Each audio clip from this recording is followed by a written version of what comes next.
안녕하세요. 오늘은 정말 특별한 이야기를 들려드리려고 합니다.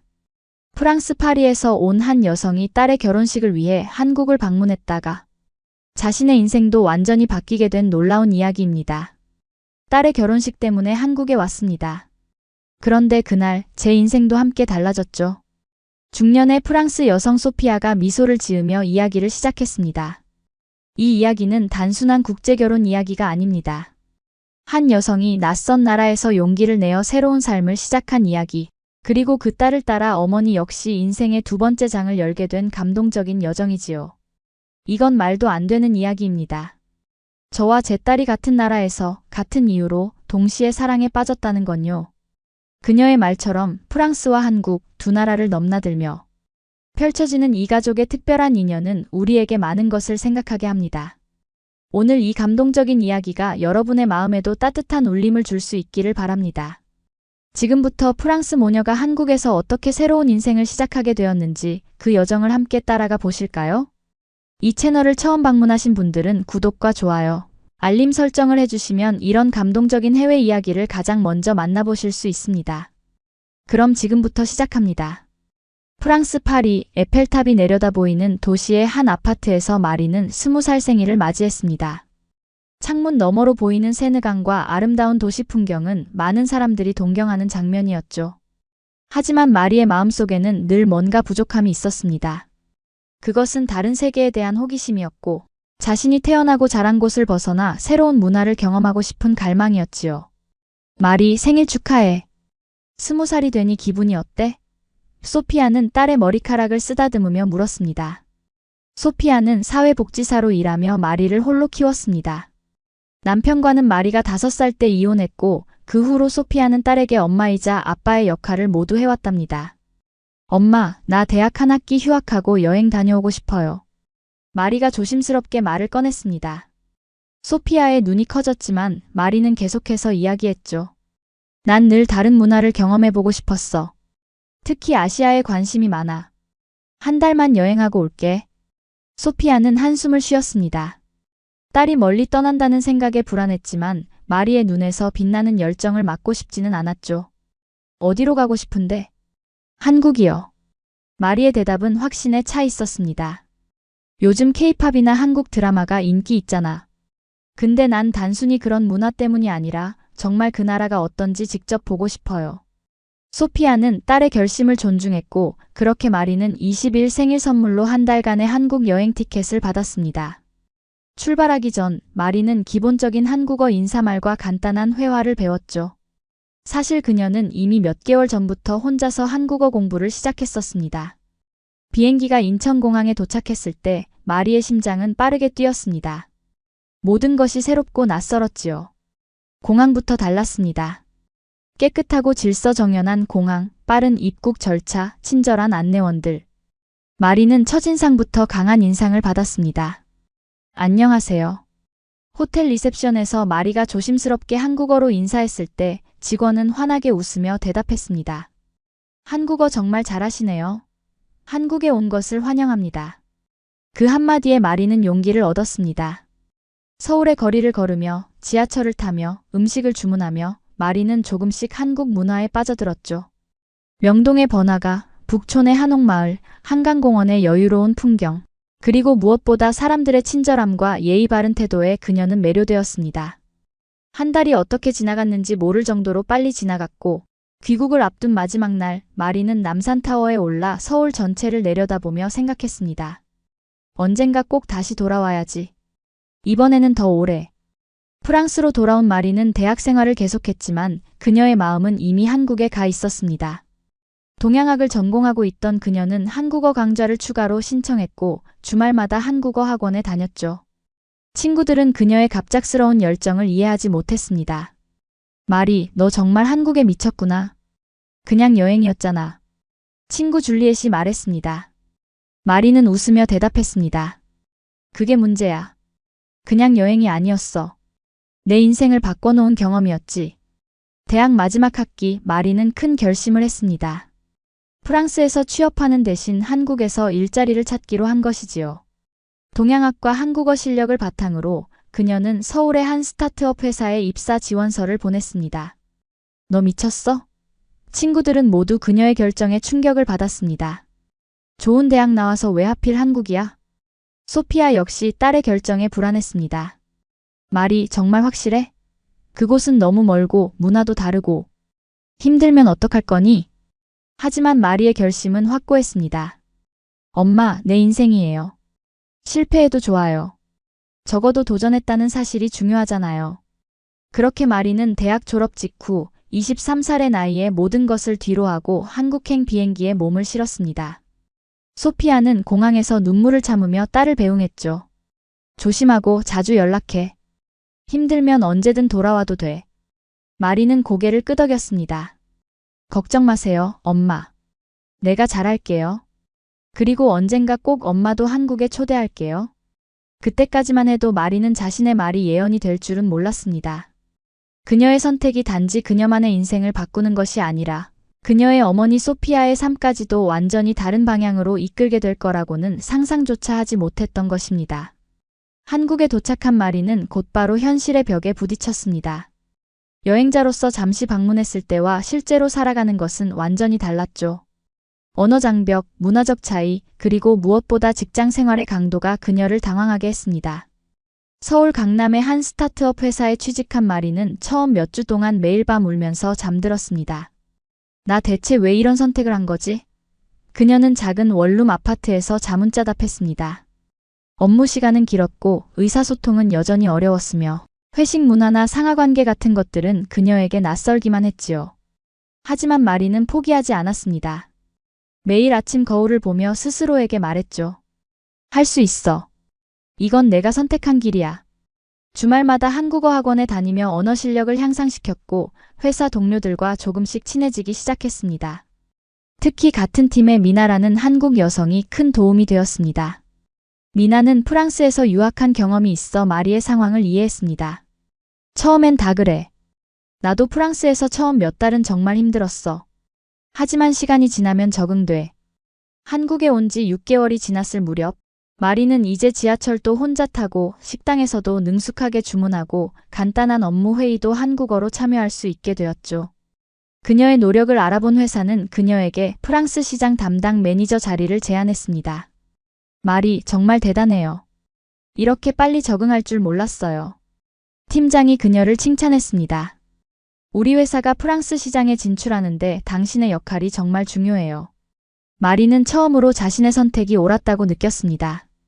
그녀는 양쪽 문화를 이해하는 다리 역할을 할 수 있었고 그것이 그녀의 가치를 높여주었죠. 소피아에게 전화했을 때 마리의 목소리에는 자신감이 넘쳤습니다. 마리의 한국 생활이 1년을 넘어가면서 그녀는 점점 더 이 나라에 뿌리를 내리고 있었습니다. 그러던 어느 날 미나가 마리에게 제안을 했습니다. 이번 주말에 우리 오빠 생일 파티가 있는데 같이 가지 않을래? 우리 오빠도 외국 생활 경험이 있어서 너랑 얘기가 잘 통할 거야. 마리는 망설였습니다. 그동안 한국에서 데이트를 한 적은 없었지요.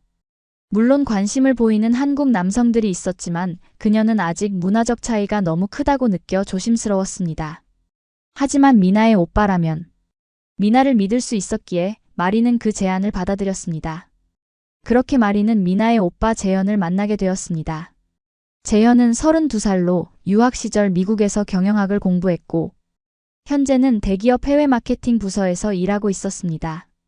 첫 만남에서 마리는 재현의 차분함과 지적인 대화에 호감을 느꼈습니다. 프랑스에서 온 건 정말 용기 있는 결정이었네요. 많은 한국인들이 오히려 유럽으로 가고 싶어 하는데 재현이 말했습니다. 마리는 미소를 지었습니다. 모두가 이해하지는 못했지만 전 이곳에서 제가 찾던 무언가를 발견했어요. 그날 이후 마리와 재현은 자주 만나기 시작했습니다. 재현은 마리에게 한국의 더 깊은 문화와 전통을 소개해 주었고 마리는 재현에게 프랑스의 이야기를 들려주었죠. 그들은 서로의 다른 배경에 매료되었고 그 차이가 오히려 그들을 더 가깝게 만들었습니다. 3개월 동안의 데이트 끝에 재현은 마리에게 진지한 관계를 제안했습니다. 마리, 나는 당신과 함께하는 시간이 정말 소중해요. 우리 정식으로 사귀는 건 어떨까요? 마리는 잠시 생각했습니다. 그녀도 재현에게 깊은 감정을 느끼고 있었지만 국제 연애의 어려움도 알고 있었죠. 재현 씨, 저도 당신을 정말 좋아해요. 하지만 우리는 서로 다른 세계에서 왔잖아요. 재현은 진지하게 대답했습니다. 물론이죠. 문화적 차이, 언어 장벽, 가족들의 반응. 모든 것을 생각해봤어요. 하지만 그런 것보다 중요한 건 우리가 서로를 얼마나 존중하고 이해하는지라고 생각해요. 마리는 재현의 진지함에 감동했고 그렇게 그들은 연인 관계가 되었습니다.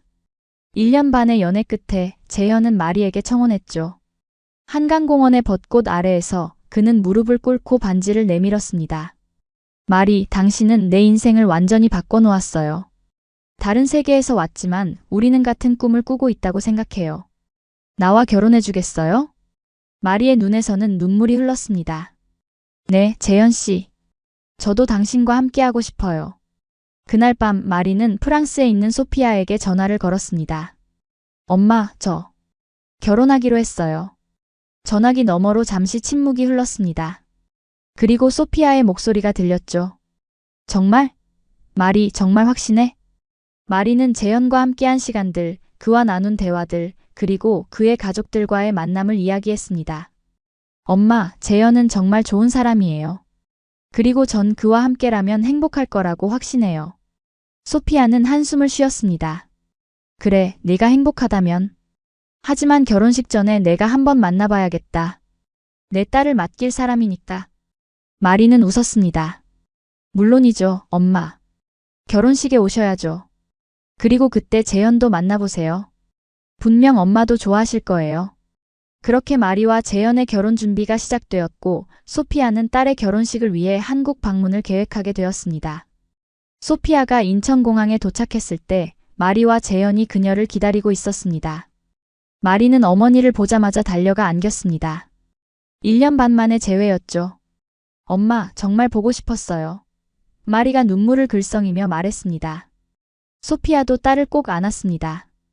그리고 시선을 옆에 서 있는 재현에게 돌렸죠. 마리의 설명으로는 알고 있었지만 실제로 보니 재현은 소피아의 예상보다 더 단정하고 예의 바른 인상이었습니다. 안녕하세요, 소피아님. 마리의 어머니를 뵙게 되어 정말 영광입니다. 재현이 유창한 영어로 인사했습니다. 그는 소피아를 위해 프랑스어로 몇 마디 인사말도 준비해왔죠. 소피아는 미소를 지었습니다. 저도 만나서 반가워요. 마리가 당신에 대해 많이 이야기했어요. 공항에서 나와 차에 탑승하는 순간부터 소피아는 한국의 다른 모습들을 발견하기 시작했습니다. 깨끗한 도로, 질서정연한 교통 흐름, 현대적인 건물들. 모든 것이 그녀의 예상과는 달랐죠. 서울이 이렇게 발전한 도시인 줄 몰랐어요. 소피아가 차창 밖을 내다보며 말했습니다. 마리가 말했지만 직접 보니 정말 놀랍네요. 마리와 재현은 소피아를 위해 강남의 한 호텔을 예약해 두었습니다. 결혼식까지는 2주가 남아 있었고 그 기간 동안 소피아는 한국을 둘러보고 재현의 가족들도 만날 예정이었죠. 호텔에 도착해 짐을 풀고 잠시 쉰 후 그들은 저녁 식사를 위해 한 식당으로 향했습니다. 소피아는 처음 접하는 한국 음식에 조심스러웠지만 마리의 권유로 여러 음식을 맛보았습니다. 이건 불고기라고 해요, 엄마. 한국의 대표적인 고기 요리예요. 마리가 소피아의 접시에 고기를 담아주었습니다. 달콤한 간장 소스에 재운 소고기인데 프랑스 요리와는 많이 다르지만 정말 맛있어요. 소피아는 조심스럽게 불고기를 맛보았습니다. 그리고 곧 놀란 표정을 지었죠. 오, 이거 정말 맛있네. 달콤하면서도 고소하고. 우리 프랑스 요리와는 완전히 다른 맛이지만 정말 훌륭해. 일주일이 지나고 재현은 소피아를 자신의 부모님 집으로 초대했습니다. 소피아는 약간 긴장했습니다. 다른 문화권의 가족을 만나는 것이 처음이었기 때문이죠. 재현의 집은 강남의 한 아파트였습니다. 문을 열자 재현의 어머니 윤정 씨가 따뜻한 미소로 그들을 맞이했습니다. 어서 오세요. 마리의 어머니를 뵙게 되어 정말 기쁩니다. 소피아는 윤정 씨의 친절함에 안도했습니다. 윤정 씨는 영어를 약간 할 수 있었고 마리와 재현이 통역을 도왔죠. 식탁에는 다양한 한국 음식들이 차려져 있었습니다. 제가 직접 준비했어요. 한국 전통 음식들이에요. 윤정 씨가 자랑스럽게 말했습니다. 갈비찜, 잡채, 불고기, 각종 나물과 김치까지. 정성이 가득 담긴 식탁이었습니다. 소피아는 음식을 맛보며 감탄했습니다. 정말 맛있어요. 이렇게 다양한 반찬이 있는 것도 인상적이네요. 대화가 이어지면서 소피아는 재현의 가족이 생각보다 개방적이고 따뜻하다는 것을 느꼈습니다. 처음 걱정했던 문화적 충돌이나 불편함은 없었죠. 오히려 그들은 서로의 문화에 대해 궁금해하며 질문을 주고받았습니다. 결혼식 일주일 전 마리와 재현은 소피아에게 중요한 제안을 했습니다. 엄마, 저희가 엄마에게 제안할 게 있어요. 마리가 조심스럽게 말을 꺼냈습니다. 결혼 후에 우리는 서울 근교에 작은 집을 마련할 계획이에요.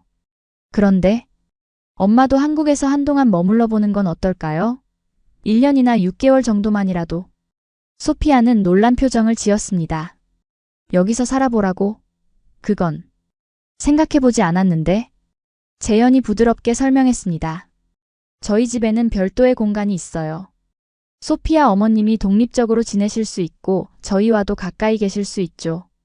소피아는 차를 마시며 생각에 잠겼습니다. 그동안 서울에서 보낸 일주일은 그녀에게 많은 인상을 남겼습니다. 처음에는 낯설고 이해하기 어려웠던 문화가 점점 매력적으로 느껴지고 있었죠. 그리고 무엇보다 딸과 가까이 있을 수 있다는 생각이 그녀의 마음을 움직였습니다. 생각해볼게. 소피아가 마침내 대답했습니다. 당장 결정할 수는 없지만 가능성은 열어두고 싶어. 결혼식 전날 소피아는 마리와 단둘이 시간을 보냈습니다. 호텔 방에서 그들은 오랜만에 모녀로서 깊은 대화를 나눴죠. 마리, 네가 이렇게 큰 결정을 내리고 행복해하는 모습을 보니 엄마도 정말 기뻐. 소피아가 딸의 손을 잡으며 말했습니다. 처음에는 이해하지 못했지만 이제는 네가 왜 한국을 선택했는지 조금은 알 것 같아. 마리의 눈에 눈물이 고였습니다. 엄마, 정말 고마워요. 엄마의 지지가 저에게는 정말 중요해요. 소피아는 딸을 꼭 안아주었습니다. 내일은 내 인생에서 가장 중요한 날이야. 엄마는 네가 어떤 선택을 하든 어디에 있든 항상 내 편이란다. 그렇게 소피아는 딸의 결혼식을 앞두고 한국이라는 낯선 나라에서 새로운 가족, 새로운 문화, 그리고 어쩌면 자신에게도 다가올 새로운 가능성을 조금씩 받아들이기 시작했습니다. 결혼식 당일 서울의 한 정원 웨딩홀은 활기찬 분위기로 가득 찼습니다. 마리와 재현은 전통과 현대가 조화된 결혼식을 계획했습니다. 오전에는 한복을 입고 전통 의식을 치르고 오후에는 서양식 웨딩드레스와 턱시도로 갈아입고 현대적인 예식을 진행하기로 했죠. 소피아는 딸이 한복을 입은 모습을 보고 감동했습니다. 붉은색과 금색이 조화된 화려한 신부 한복을 입은 마리는 마치 다른 시대의 공주처럼 보였습니다. 마리, 너 정말 아름답구나. 소피아가 눈물을 글썽이며 말했습니다. 한복이 너에게 정말 잘 어울려. 마리도 감격했습니다. 엄마, 이렇게 특별한 날에 엄마가 옆에 있어줘서 정말 고마워요. 전통 혼례는 재현의 집안 어른들의 지도 아래 진행되었습니다. 마리는 사전에 충분히 예행 연습을 했지만 그래도 긴장된 표정이었죠. 신랑과 신부가 서로에게 절을 하고 술잔을 나누는 의식, 모든 것이 새롭고 의미 있었습니다. 소피아는 이 모든 과정을 지켜보며 깊은 인상을 받았습니다. 한국의 전통 의식에는 가족과 조상에 대한 존경, 그리고 새로운 시작에 대한 축복이 담겨 있었죠. 프랑스의 결혼식과는 달랐지만 그 근본적인 의미는 비슷했습니다. 전통 의식이 끝난 후 마리와 재현은 현대식 웨딩드레스와 턱시도로 갈아입었습니다. 소피아도 우아한 연보라색 드레스를 입고 준비를 마쳤죠. 오후의 예식은 야외 정원에서 진행되었습니다. 봄날의 따뜻한 햇살 아래 흰색과 라벤더 색상으로 장식된 결혼식장은 마치 동화 속 한 장면 같았습니다. 100명가량의 하객들이 참석했고 그 중에는 마리의 프랑스 친구들도 몇 명 있었죠. 신랑 재현이 먼저 입장하고 이어서 신부 마리가 소피아의 팔짱을 끼고 입장했습니다. 전통적으로는 신부의 아버지가 신부를 에스코트하지만 마리에게는 소피아가 부모 역할을 모두 해왔기에 이는 자연스러운 선택이었습니다. 결혼식은 한국어와 영어로 동시에 진행되었습니다. 마리와 재현은 서로에게 사랑과 존중을 약속하는 서약을 교환했습니다. 마리는 한국어로, 재현은 프랑스어로 일부 서약을 읽어 서로의 문화를 존중하는 마음을 표현했죠. 저는 당신의 문화와 전통을 존중하며 함께 새로운 가족을 이루어가겠습니다. 마리가 한국어로 말했습니다. 결혼식 후 이어진 피로연에서는 한국과 프랑스 요리가 함께 제공되었습니다. 불고기와 비프 부르기뇽, 김치와 프랑스 치즈, 막걸리와 와인까지. 두 문화의 음식이 조화롭게 어우러졌죠. 식사 중에 재현의 아버지 재석 씨가 건배사를 했습니다. 오늘은 단순히 두 사람의 결합이 아니라 두 문화의 만남이기도 합니다. 마리가 보여준 용기와 적응력에 감사드리며 소피아님께도 훌륭한 딸을 키워주신 것에 감사드립니다. 두 사람의 행복을 위해. 이어서 소피아도 일어나 말했습니다. 저는 처음에 딸이 한국으로 떠난다고 했을 때 많이 걱정했어요. 하지만 이곳에 와서 보니 마리가 왜 이 나라를 선택했는지 이해가 됩니다. 재현 씨와 그 가족분들의 따뜻한 환대에 감사드립니다. 결혼식이 끝나고 마리와 재현은 신혼여행을 위해 출발했습니다. 그들은 프랑스와 한국의 중간 지점인 터키로 여행을 떠났죠.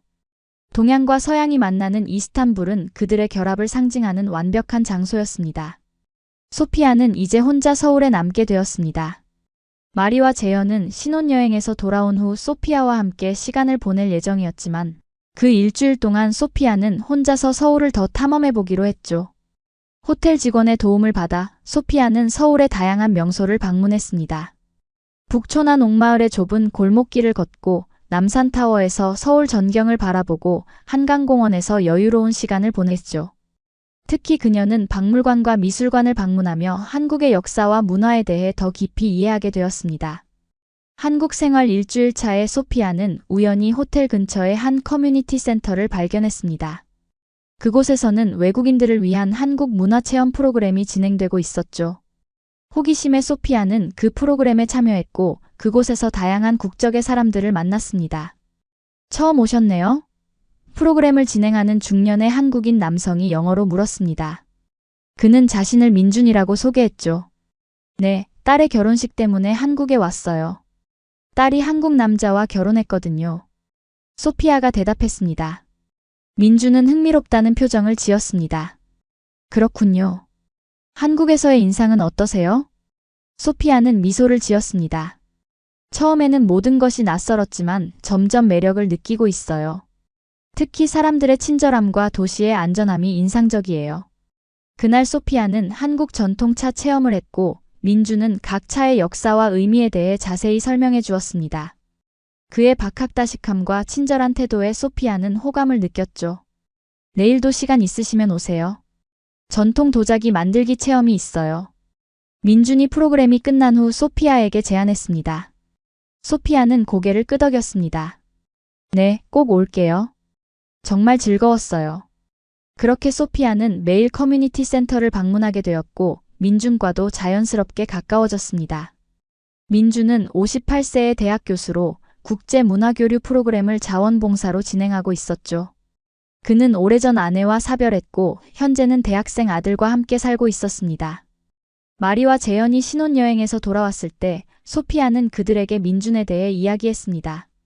정말 좋은 분이에요. 한국에 대해 많은 것을 가르쳐줬어요. 마리는 어머니의 밝은 표정을 보고 놀랐습니다. 프랑스에서는 항상 조금 지쳐 보였던 어머니가 이곳에서는 생기 있게 변해 있었죠. 엄마, 한국 생활이 맞는 것 같네요.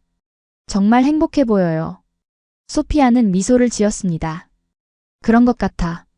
처음에는 낯설었지만 이제는 매일이 새로운 발견의 연속이야. 마리와 재현은 서울 근교에 새 집을 마련했고 소피아는 그들과 함께 살기로 했습니다. 처음에는 한 달만 머물 계획이었지만 소피아는 점점 한국 생활에 적응하고 있었고 특히 민준과의 우정이 그녀에게 큰 위안이 되었죠.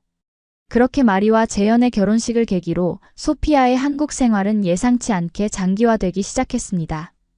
그리고 이것은 그녀의 인생의 또 다른 변화의 시작이었습니다. 소피아의 한국 생활이 2달째로 접어들었습니다.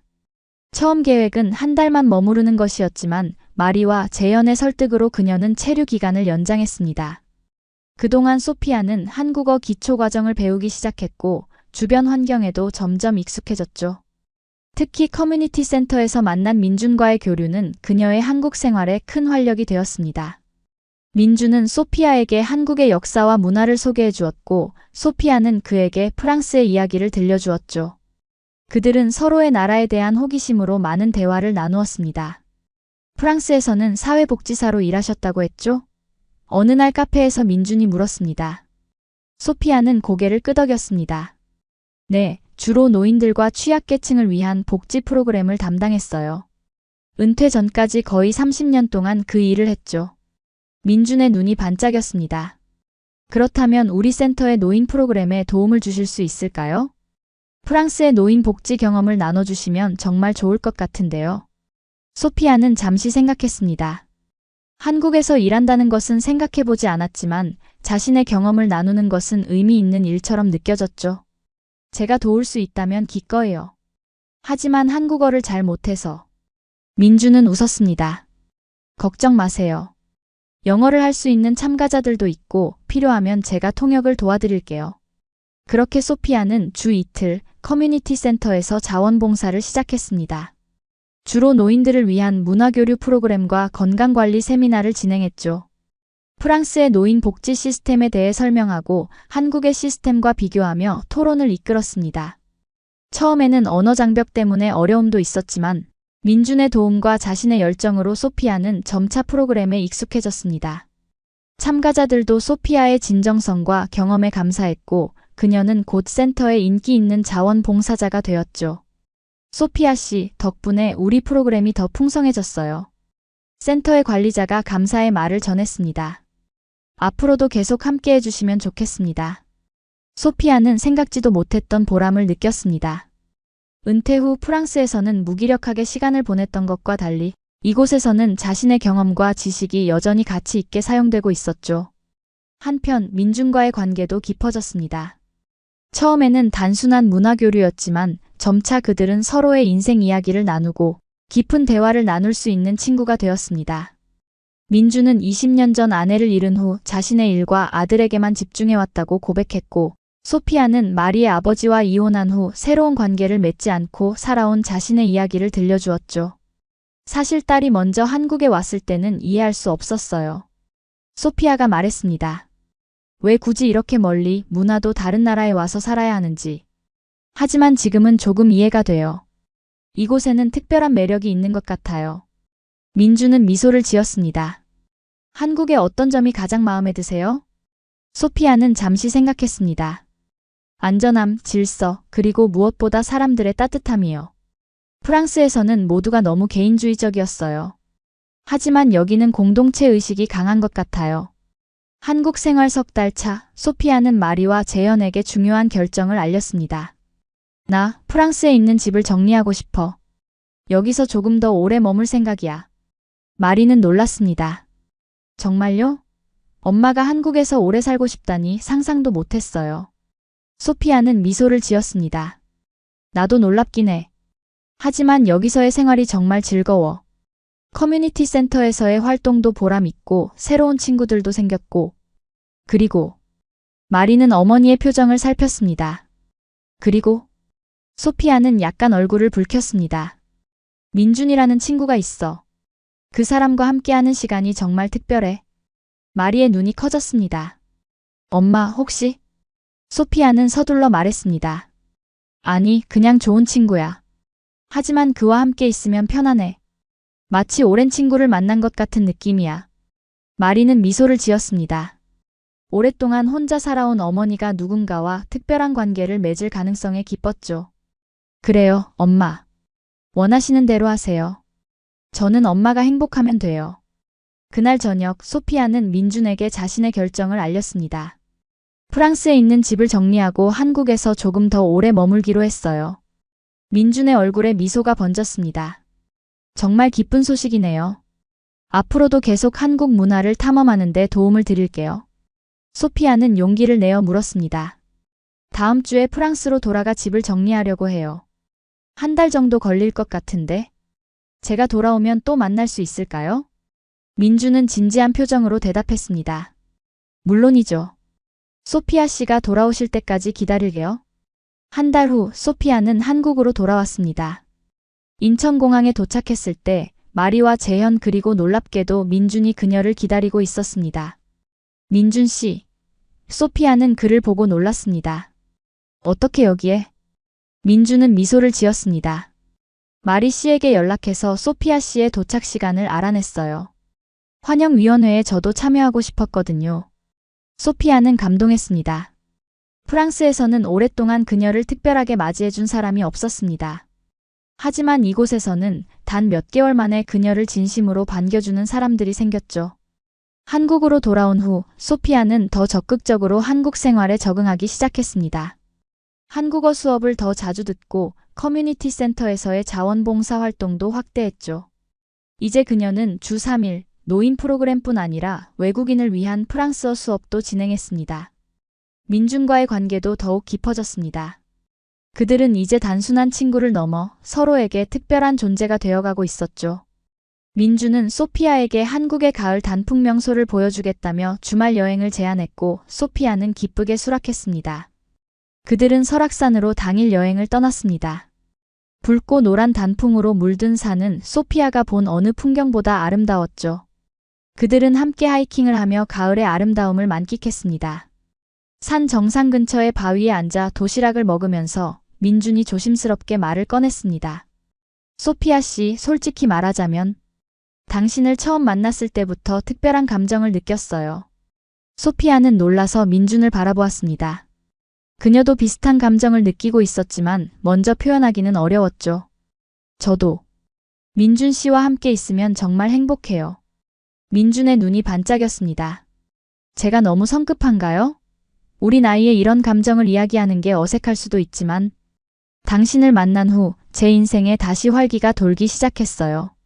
소피아는 미소를 지었습니다. 전혀 성급하지 않아요. 오히려 저도 같은 마음이에요. 그날 이후 소피아와 민준은 공식적으로 데이트를 시작했습니다. 그들의 관계는 빠르게 진전되었고 얼마 지나지 않아 마리와 재현에게도 알리게 되었죠. 엄마, 정말 기뻐요. 마리가 소식을 듣고 소피아를 꼭 안아주었습니다. 민준 씨는 정말 좋은 분 같아요. 소피아는 행복했습니다. 60세가 넘은 나이에 새로운 나라에서 새로운 사랑을 찾게 될 줄은 꿈에도 생각하지 못했습니다. 하지만 이제 그녀는 이것이 우연이 아니라 필연이라고 느꼈죠. 딸을 따라 한국에 온 것이 결국 그녀 자신의 행복으로 이어진 것입니다. 소피아와 민준의 관계는 6개월 동안 깊어졌습니다. 그들은 서로의 문화적 차이를 존중하면서도 공통된 가치관과 인생 경험을 바탕으로 깊은 유대감을 형성했습니다. 두 사람 모두 인생의 많은 부분을 살아온 나이였기에 서로에 대한 이해와 배려가 남달랐죠. 어느 주말 민준은 소피아를 특별한 장소로 초대했습니다. 그곳은 서울 근교의 한 전통 한옥 레스토랑이었죠. 아름다운 정원과 고풍스러운 한옥, 그리고 맛있는 한식이 준비된 완벽한 저녁이었습니다. 식사를 마친 후 민준은 조심스럽게 작은 상자를 꺼냈습니다. 소피아, 당신을 만난 것은 제 인생 최고의 행운이었습니다. 이 나이에 새로운 사랑을 찾을 수 있을 거라고 생각하지 못했는데 당신은 제 삶에 다시 빛을 가져다 주었어요. 소피아의 눈에 눈물이 고였습니다. 그녀도 같은 마음이었죠. 딸의 결혼식을 위해 한국에 왔다가 자신도 새로운 사랑을 찾게 될 줄은 상상조차 하지 못했습니다. 민준이 상자를 열자 그 안에는 아름다운 반지가 있었습니다. 소피아, 저와 결혼해 주시겠습니까? 남은 인생을 함께 걸어가고 싶습니다. 소피아는 잠시 말을 잇지 못했습니다. 그녀의 마음은 이미 대답을 알고 있었지만 이 순간이 너무 갑작스럽고 감동적이었죠. 네, 민준. 저도 당신과 함께하고 싶어요. 민준은 소피아의 손에 반지를 끼워주었습니다. 그것은 한국 전통 디자인과 서양의 다이아몬드가 조화롭게 어우러진 특별한 반지였죠. 마치 그들의 관계를 상징하는 듯 했습니다. 그날 밤 소피아는 마리에게 전화를 걸어 소식을 전했습니다. 마리, 나 민준 씨와 결혼하기로 했어. 전화기 너머로 마리의 환호성이 들렸습니다. 엄마, 정말 축하해요. 너무 기뻐요. 소피아는 웃었습니다. 네가 한국에 온다고 했을 때 내가 얼마나 걱정했는지 기억나? 그런데 이제는 나도 한국에서 새 삶을 시작하게 되다니. 인생은 정말 예측할 수 없네. 이해했습니다. 이제부터 각 챕터를 2000자로 줄여서 작성하겠습니다. 민준의 가족들도 이 소식을 듣고 기뻐했습니다. 재호는 아버지가 오랫동안 홀로 지내온 것을 알기에 소피아와의 관계를 진심으로 축복했습니다. 민준의 형제들과 친척들도 소피아를 가족으로 환영했죠. 결혼 준비가 시작되었습니다. 소피아와 민준은 너무 큰 행사보다는 가족과 가까운 친구들만 초대하는 작은 결혼식을 원했습니다. 그들은 한국 전통과 서양식 결혼식의 요소를 조화롭게 섞기로 했죠. 결혼식 날짜는 봄이 시작되는 3월로 정해졌습니다. 벚꽃이 막 피기 시작하는 시기, 새로운 시작을 상징하는 완벽한 계절이었죠.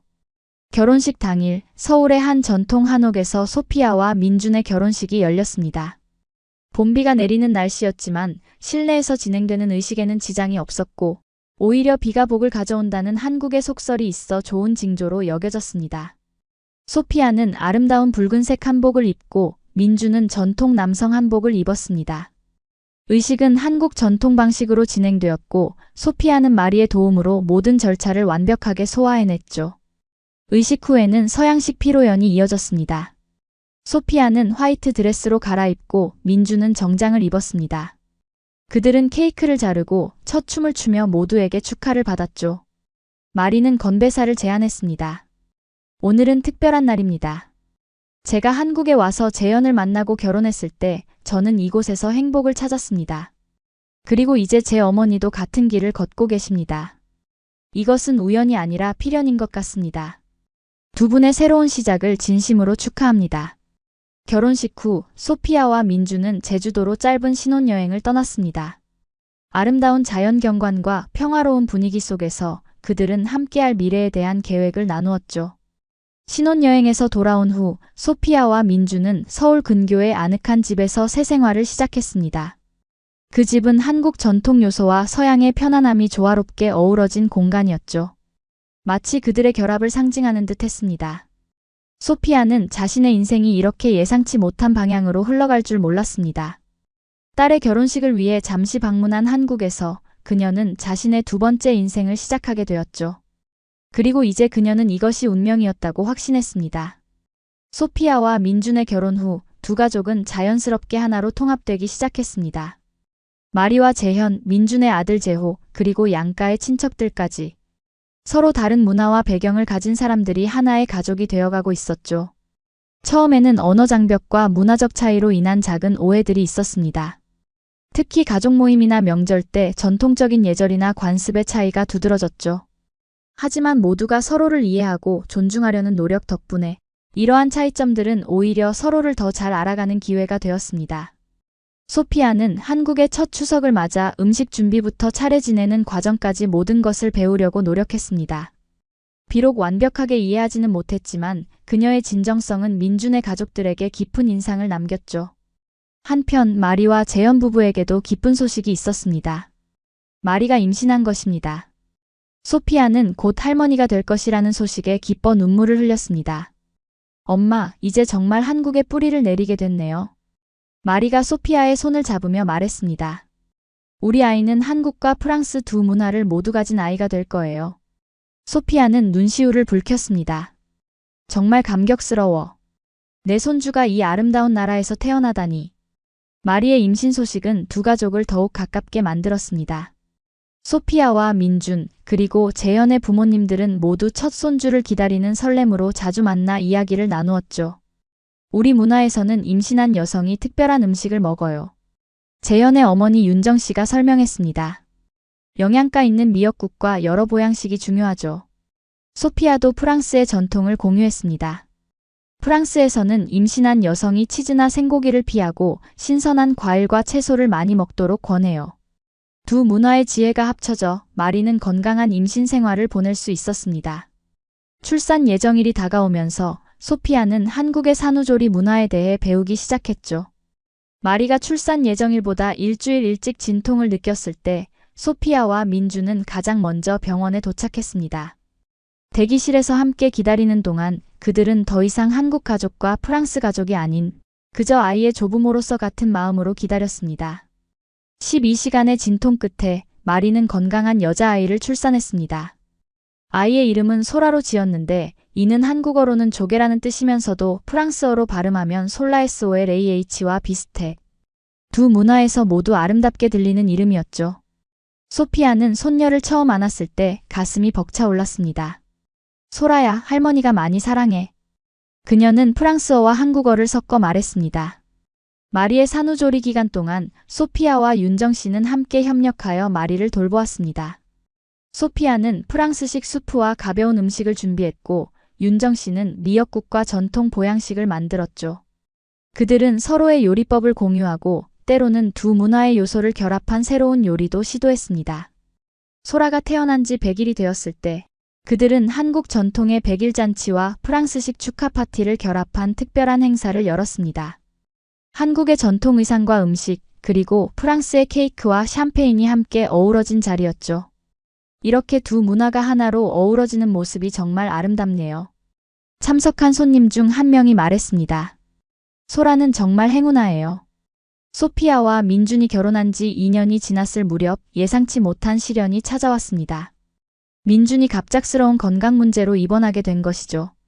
평소 건강했던 민준이었지만 갑자기 심한 복통을 호소했고 검사 결과 담낭에 문제가 있어 수술이 필요하다는 진단을 받았습니다. 괜찮을 거예요, 소피아. 병원 침대에 누운 민준이 소피아의 손을 잡으며 말했습니다. 걱정하지 마세요. 이 정도 수술은 요즘 흔한 것이니까요. 하지만 소피아는 걱정이 되었습니다. 한국의 의료 시스템은 잘 발달되어 있다고 들었지만 언어 장벽 때문에 의사들과의 소통이 원활하지 않았죠. 다행히 마리와 재현이 곁에서 도와주었고 병원에도 영어를 할 수 있는 직원들이 있었습니다. 수술 전날 소피아는 병원 예배실에서 조용히 기도했습니다. 그때 윤정 씨가 들어왔죠. 소피아 씨, 여기 계셨군요. 윤정 씨가 소피아 옆에 앉으며 말했습니다. 걱정 많이 되시죠? 소피아는 고개를 끄덕였습니다. 네, 민준 씨가 괜찮을까 걱정돼요. 그리고 제가 한국어를 더 잘했더라면 의사들과 직접 소통할 수 있었을 텐데 하는 아쉬움도 있어요. 윤정 씨는 소피아의 손을 따뜻하게 잡았습니다. 걱정 마세요. 우리가 다 도와드릴게요. 그리고 민준이는 강한 사람이에요. 분명 잘 될 거예요. 수술 당일 소피아는 대기실에서 초조하게 기다렸습니다. 마리와 재현, 민준의 아들 재호, 그리고 윤정 씨와 재석 씨도 함께 있었죠. 그들은 모두 한 가족으로서 이 시간을 함께 견디고 있었습니다. 3시간 후 의사가 나와 수술이 성공적으로 끝났다고 알렸습니다. 모두가 안도의 한숨을 내쉬었죠. 소피아는 눈물을 참으며 의사에게 감사 인사를 전했습니다. 민준의 회복 과정은 예상보다 길어졌습니다. 수술 자체는 성공적이었지만 회복 중에 가벼운 감염이 발생해 입원 기간이 연장되었죠. 소피아는 매일 병원에 머물며 민준을 간호했습니다. 이 기간 동안 소피아는 한국의 의료 시스템과 병원 문화에 대해 많이 배웠습니다. 한국에서는 가족들이 환자의 간병에 적극적으로 참여하는 문화가 있었고 소피아도 이에 따라 민준을 돌보았죠. 민준이 퇴원한 후에도 가족들의 도움은 계속되었습니다. 윤정 씨는 매일 영양가 있는 음식을 가져다 주었고 재호는 아버지의 약 복용을 체크했으며 마리와 재현도 자주 방문하여 도움을 주었죠. 민준의 건강 위기는 소피아에게 또 다른 깨달음을 주었습니다. 그녀는 한국어를 더 열심히 배워야겠다고 결심했죠. 의사들과 직접 소통할 수 없었던 답답함을 다시는 느끼고 싶지 않았기 때문입니다. 소피아는 더 체계적인 한국어 학습을 시작했습니다. 주 3일은 언어학원에서 수업을 듣고 나머지 시간은 민준과 함께 한국어 드라마를 보거나 책을 읽으며 실력을 향상시켰죠. 민준이 완전히 회복된 후 그들은 소피아의 한국어 실력 향상을 축하하는 작은 파티를 열었습니다. 소피아는 처음으로 한국어로 짧은 감사 인사를 준비했고 모두가 그녀의 노력에 박수를 보냈죠. 이 시련을 통해 소피아와 민준의 관계는 더욱 깊어졌습니다. 그들은 서로의 취약한 모습도 보게 되었고 그것을 통해 더 강한 신뢰와 사랑을 키울 수 있었죠. 또한 두 가족 간의 유대감도 더욱 단단해졌습니다. 위기 상황에서 모두가 한마음으로 협력하는 과정을 통해 그들은 진정한 의미의 한 가족이 되었습니다. 문화적 차이는 더 이상 장벽이 아니라 서로를 보완하고 풍요롭게 하는 요소가 되었죠. 민준의 건강이 완전히 회복된 후 소피아와 민준은 새로운 프로젝트를 계획하기 시작했습니다. 그들은 자신들의 경험을 바탕으로 다문화 가정을 위한 지원센터를 설립하고자 했습니다. 한국에 정착하는 외국인 배우자들과 그 가족들을 돕는 공간을 만들고 싶었던 것이죠. 우리가 겪었던 어려움을 다른 사람들은 덜 겪었으면 좋겠어요. 소피아가 민준에게 말했습니다. 언어 장벽, 문화적 차이, 의료 시스템 이용하기. 이런 것들을 도울 수 있는 곳이 있으면 좋을 것 같아요. 민준은 소피아의 아이디어에 적극 동의했습니다. 정말 좋은 생각이에요. 우리의 경험이 다른 사람들에게 도움이 될 수 있을 거예요. 그들은 먼저 작은 규모로 시작하기로 했습니다. 커뮤니티 센터에서 일주일에 2번 다문화 가정 지원 모임을 열기로 한 것이죠. 소피아는 한국에 정착하는 과정에서 겪은 경험을 나누고 민주는 한국 문화와 시스템에 대한 정보를 제공했습니다. 첫 모임에는 예상보다 많은 10명의 외국인 배우자들이 참석했습니다. 프랑스, 미국, 필리핀, 베트남 등 다양한 국적의 사람들이 모였고 그들은 모두 한국 생활에 적응하는 과정에서 비슷한 어려움을 겪고 있었죠. 모임은 단순한 정보 공유를 넘어 서로에게 정서적 지지를 제공하는 장소가 되었습니다. 참가자들은 자신의 고국 음식 레시피를 나누고 한국에서 구하기 어려운 재료의 대체품을 서로 알려주고 때로는 그저 고향에 대한 향수를 함께 나누기도 했죠. 소피아와 민준의 활동은 곧 지역 사회의 주목을 받았습니다. 지역 신문에 그들의 이야기가 실렸고 구청에서도 공식적인 지원을 제안해왔죠. 브릿지 센터라는 이름의 다문화 가정지원센터가 서울의 항구에 문을 열었습니다. 센터의 목표는 한국에 정착하는 외국인들과 한국인 배우자 사이의 다리 역할을 하는 것이었죠. 언어교육, 문화교류, 법률 및 의료정보 제공, 그리고 심리적 지원까지 다양한 프로그램이 마련되었습니다. 소피아는 센터의 공동대표로서 자신의 사회복지사 경험을 살려 프로그램을 기획하고 운영했습니다. 그녀의 한국어 실력도 많이 향상되어 이제는 통역 없이도 기본적인 업무 회의와 상담이 가능했죠. 센터가 문을 연 지 6개월이 지났을 무렵 프랑스에서 뜻밖의 연락이 왔습니다. 프랑스의 한 비영리 단체에서 소피아의 활동을 알게 되었고 그녀를 초청하여 프랑스에 거주하는 한국인들을 위한 유사한 프로그램을 시작하는 데 도움을 청했던 것이죠. 소피아와 민주는 프랑스 파리로 향했습니다. 소피아에게는 고향을 방문하는 기회였고 민준에게는 아내의 문화를 더 깊이 이해할 수 있는 시간이었습니다. 파리에서 소피아는 프랑스에 거주하는 한국인들을 만나 그들의 이야기를 들었습니다. 한국에서 외국인들이 겪는 어려움과 비슷하면서도 다른 고충들이 있었죠. 소피아는 프랑스 단체와 협력하여 코리안 브리지라는 프로그램을 설계했습니다. 이 프로그램은 브릿지 센터의 모델을 기반으로 하되 프랑스 환경에 맞게 조정되었죠.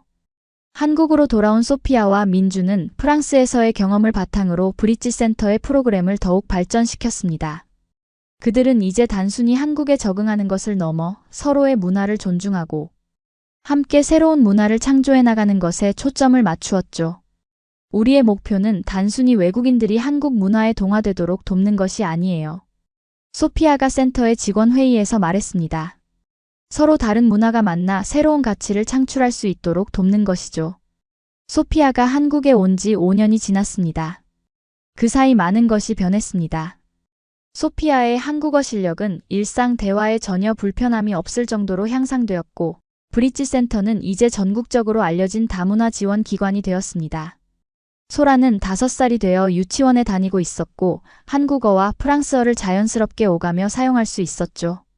어느 날 소피아와 민주는 특별한 가족 모임을 계획했습니다. 마리와 재현, 소라, 그리고 민준의 아들 재호와 그의 약혼녀까지. 모든 가족이 한자리에 모이는 자리였죠. 오늘 모두를 초대한 이유가 있어요. 민준이 식사 중에 말을 꺼냈습니다. 소피아와 저는 중요한 결정을 내렸거든요. 모두의 시선이 그들에게 집중되었습니다. 우리는 브릿지 센터의 지부를 확장하기로 했어요. 소피아가 설명했습니다. 서울뿐만 아니라 부산, 대전, 광주 등 다른 도시에도 센터를 열려고 해요. 그리고 더 중요한 소식이 있어요. 우리는 국제적인 다문화 교류 프로그램도 시작하려고 해요. 한국과 프랑스 사이의 문화 교류를 촉진하는 프로그램이죠. 가족들은 모두 소피아와 민준의 새로운 도전을 응원했습니다. 특히 재호는 아버지가 은퇴 후에도 의미 있는 활동을 계속한다는 사실에 자랑스러워했죠. 첫 번째 국제문화교류 프로그램이 시작된 날 소피아는 인천공항에서 프랑스에서 온 10가족을 맞이했습니다. 그들은 모두 한국 문화에 관심이 있는 다문화 가정들이었죠. 환영합니다. 한국에 오신 것을 진심으로 환영해요. 소피아가 유창한 프랑스어로 인사했습니다. 앞으로 2주 동안 여러분은 한국 가정에서 홈스테이를 하며 실제 한국인의 일상을 경험하게 될 거예요. 프랑스 가족들은 설렘과 기대로 가득 찬 표정이었습니다. 그들 중 많은 이들이 소피아의 이야기를 알고 있었고 그녀처럼 두 문화 사이의 다리가 되고 싶어 했죠. 프로그램은 대성공이었습니다. 프랑스 가족들은 한국 문화에 푹 빠졌고 홈스테이를 통해 실제 한국인의 일상을 체험할 수 있었습니다. 그들은 김치 만들기, 한복 입기, 전통 음악 배우기 등 다양한 문화 활동에 참여했죠. 소피아와 민준의 이야기는 시간이 지나면서 더 많은 사람들에게 알려졌습니다. 그들은 TV 프로그램에 초대되어 자신들의 경험을 나누었고 대학에서 다문화 사회에 대한 강연도 했습니다.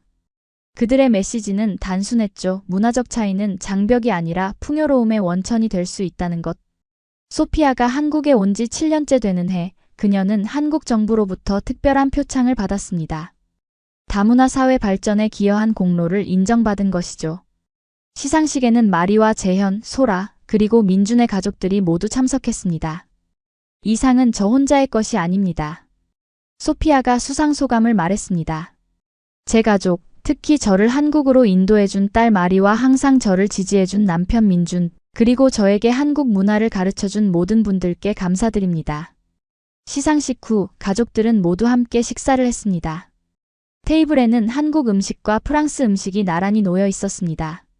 불고기와 코코뱅, 김치와 치즈, 막걸리와 와인. 마치 그들의 삶처럼 두 문화가 조화롭게 어우러져 있었죠. 10년이 흘렀습니다. 소피아는 이제 71세가 되었지만 여전히 활기차고 열정적이었습니다. 브릿지 센터는 국제적인 다문화 지원 기관으로 성장했고 한국뿐만 아니라 세계 여러 나라에 지부를 두게 되었죠. 소라는 15살이 되어 중학교를 다니고 있었습니다. 그녀는 한국어와 프랑스어를 모국어처럼 구사했고 영어도 능숙했죠. 소라는 할머니 소피아의 이야기에 영감을 받아 장래의 국제관계 분야에서 일하고 싶다는 꿈을 갖게 되었습니다. 할머니, 제가 커서 할머니처럼 다른 나라 사람들이 서로를 이해할 수 있도록 돕고 싶어요. 소라가 소피아에게 말했습니다. 소피아는 감동했습니다. 그럼 정말 좋겠구나, 소라야. 너는 이미 두 문화를 이해하고 있으니 그 역할을 잘 해낼 수 있을 거야. 마리와 재현은 둘째 아이 태호도 낳아 키우고 있었습니다. 태호는 9살로 누나 소라처럼 양쪽 문화에 노출되며 자라고 있었죠. 소피아와 민주는 이제 반은 은퇴한 상태로 브릿지 센터의 운영은 젊은 세대에게 맡기고 자신들은 자문 역할을 하며 더 많은 시간을 가족과 함께 보내고 있었습니다. 그들은 1년의 반은 한국에서 나머지 반은 프랑스에서 지내며 두 나라를 오가는 생활을 즐기고 있었죠. 소피아, 당신과 함께한 15년이 제 인생에서 가장 행복한 시간이었어요. 민준이 어느 날 저녁 파리의 아파트 발코니에서 말했습니다. 당신이 한국에 오지 않았다면 우리는 이런 특별한 인생을 살지 못했을 거예요. 소피아는 미소를 지었습니다. 우리 모두 용기 있는 선택을 했고 그 결과로 더 풍요로운 삶을 살게 되었어요. 마리가 한국으로 떠났을 때 저는 그것이 큰 실수라고 생각했어요. 하지만 이제 보니 그것은 우리 가족 모두에게 새로운 세계를 열어준 축복이었네요. 그들의 이야기는 이제 한 권의 책을 넘어 다큐멘터리 영화로도 제작되었습니다. 두 세계 사이에서라는 제목의 이 영화는 국제영화제에서 상을 받았고 다문화 가정의 아름다움과 도전에 대한 인식을 높이는 데 기여했죠. 소피아와 민주는 이제 그들의 경험과 지혜를 다음 세대에게 전하는 것을 가장 중요한 사명으로 여겼습니다. 그들은 학교와 대학에서 강연을 하고 젊은 다문화 가정들을 위한 멘토링을 제공했죠. 우리의 이야기가 다른 사람들에게 희망을 준다면 그것이야말로 가장 큰 선물이죠. 소피아가 한 강연에서 말했습니다. 문화적 차이는 장벽이 아니라 서로를 풍요롭게 하는 기회가 될 수 있어요.